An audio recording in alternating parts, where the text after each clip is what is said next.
प्यारे बच्चों, आप सभी का मेरी ऑनलाइन कक्षाओं में स्वागत है। पिछले वीडियो में हमने चतुर्थ पाठ को पढ़ लिया था और जो हास्य बाल कवि सम्मेलन पाठ था, अब हम उसके अभ्यास प्रश्नों को करेंगे। देखिए, अभ्यास प्रश्नों पर चलते हैं। मंजूषात यानी बॉक्स से अव्यय पदानी चित्वा, अव्यय पदों को चुन करके वाक्यों की पूर्ति करनी है। जैसे वृक्षस्य, इसमें आ जाएगा पहले में ऊपरी।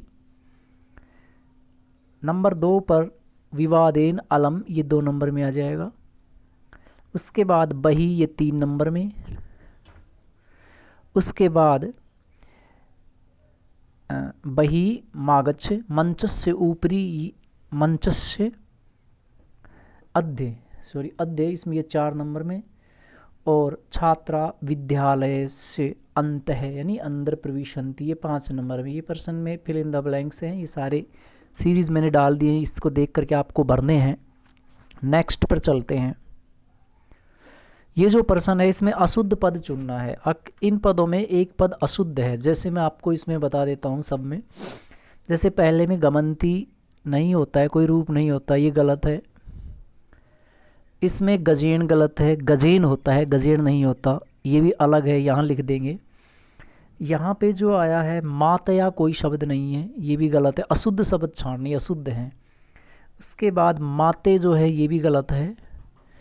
और सेवती नहीं होता, सेवते होता है, ये भी गलत है। तो ये अशुद्ध शब्दों को हम यहाँ इन फिल इन द ब्लैंक्स में लिख देंगे। नेक्स्ट प्रश्न पर चलते हैं। मंजूषात, ये बॉक्स में से समानार्थक पद चित्वा लिखते चुन करके लिखने हैं।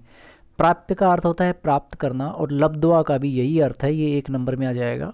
कुशला यानी दक्ष, कुशला का अर्थ होता है दक्षः, यानी जो दक्ष है वही कुशल भी है, तो ये 2 नंबर में आ जाएगा, समानार्थक है। हर्षस्य प्रसन्नतया, ये 3 नंबर में आ जाएगा।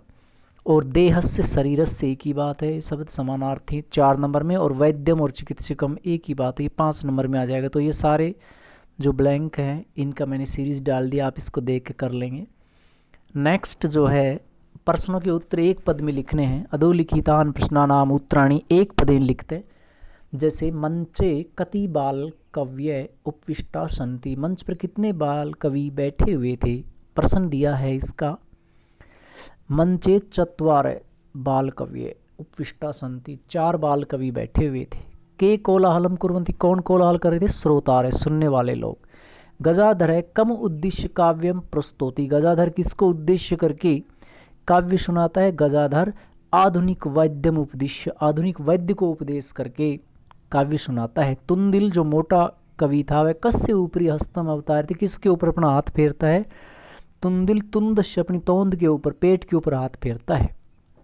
लोके पुनः पुनः कानी भवंती, संसार में बार बार क्या होता है, संसार में पुनः पुनः शरीराणी भवंती यानी जन्म होता रहता है। किम कृत्वा घृतम पीबेत, तो कृतम घृतम पीबेत, ऋणम कृत्वा घृतम पीबेत, श्रमम कृत्वा घृतम पीबेत, गलत दिया है, यहाँ ऋणम आ जाएगा, ऋणम, ऋणम कृत्वा घृतम पीबेत। तो ये एक पद वाले थे, ये हो चुके हैं। नेक्स्ट चलते हैं। ये एक चित्र है, बंदर और राजा की एक कहानी है, मैं इसको पढ़ के सुना देता हूँ। इसमें जो अंडरलाइन है ये फिल इन द ब्लैंक्स थे जो मैंने भर दिए हैं।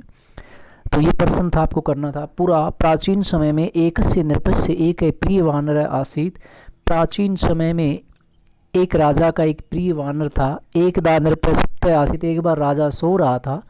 वानर व्यजनेन तम अविजित, वानर व्यजन होता है बीजना, जो होता है हवा करने का होता है, पंखे से हवा कर रहा था। तदेव एका मक्षिका नृपस्य नासिकायाम उपस्थित, तभी एक मक्खी राजा की नाक पर आकर बैठ गई। यद्यपि वानर वारम वारम व्यजनेन ताम निवारिति, इसमें यद्यपि वानर बार बार उस मक्खी को उस पंखे से रोक रहा था, तथापि तो भी सा पुनः पुनः नृपस्य नासिकायाम उपविशति, फिर भी वह बार बार राजा की नाक पर ही बैठती थी। अंतेशय मक्षिकाम हंतुम, लास्ट में उसने मक्खी को मारने के लिए खड्गेन प्रारंभ, क्रोध तलवार से प्रहार किया। मक्षिका तो उड़ी, मक्खी तो उड़ गई। दूरम गता और दूर चली गई। किंतु खड़ग प्रहारेण, किंतु तलवार के प्रहार से नृपस्य नासिका छिन्ना अभवत, राजा की नाक कट गई। अतएव उच्यते, इसलिए कहा गया है, मूर्ख जनई सह मित्रताम न उचित, इसलिए मूर्ख व्यक्ति के साथ कभी मित्रता करना नहीं चाहिए, मित्रता करना उचित नहीं है। तो इसमें फिल इन द ब्लैंक्स भरने थे, मैंने कथा का अर्थ भी बताया और fill in the blanks underline है, आप देख लेंगे इसको। इसके बाद जो है विलोम पदों को मिलाना है।